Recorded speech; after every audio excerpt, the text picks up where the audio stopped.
Во текот на вчерашниот ден имавме 29 пожари на отворен простор.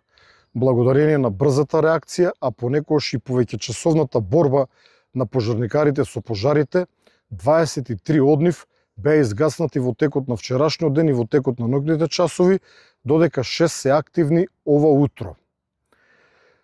Синоќа имаше вистинска драма во селото Чаниште, оддалечено од 30 километри од Прилепско. Огнот навлезе меѓу селските куќи, но според информациите кои што ги добив додека бев во селото, не е изгорена ниту една куќа во која живеат преостанатите жители во селото. Тоа е добра вест. Сите жители на селото ноќта ја поминаа во своите домови.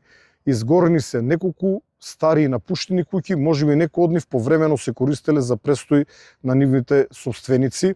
Голема благодарност до прилепските пожарникари кои што пожртвувано се бореа со огнот и успеа да спасат поголем дел од селото. Многу голема благодарност до доброволните пожарникари од Битола кои што беа ангажирани преку тимот за брз одговор на Дирекцијата за заштита и спасување и работеа целанок, работат дури и сега, изгаснаа огромна површина од пожарот и мислам дека денес овој пожар ќе го ставиме под целосна контрола, иако дури и самиот се сомневав дека ќе успееме во оваа намера. Пожртвувано гасење во текот на целата ноќ. Втората многу сериозна ситуација имавме синоќа на пожарот на територијата на општина Јегуновце, кој што навлезе во аторот на село Туденце и го загрози блискиот манастир.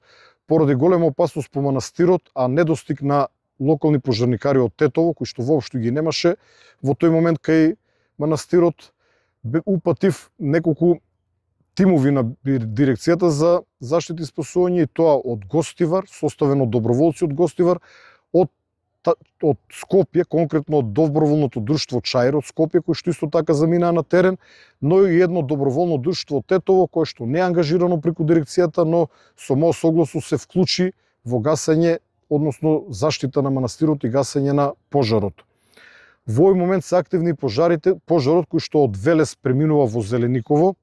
Голема благодарност до велешките пожарникари кои со ползење и пробивање низ екстремно густа вегетација, полна со трња, изложувајќи се при тоа на ризик, бидејќи одеа покрај самата огнена линија, значително го намали овој пожар и ги заштитеа две загрозени села за кои што постоеше опасност пламените јазици да навлезат во нив.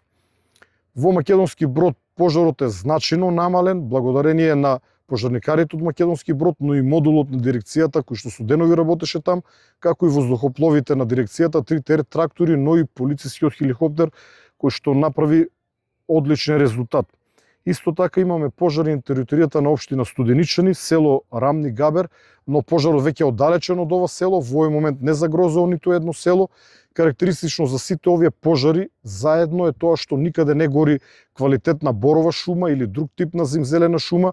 Во овој момент немаме загрозени села. Исто така значајно да напоменаме дека депонијата во Кратово е целосно затрупана, синоќа зборував со градоначалникот, таа веќе не е опасност од загадување, не представува опасност за загадување на воздухот на кратовчани. Благодарност и до градоначалникот, бидејќи тоа е еден крупен потек да се затрупа таква голема депонија. Апелирам повторно до граѓаните да бидат исклучително внимателни, бидејќи е доволна само искра за вистинска катастрофа.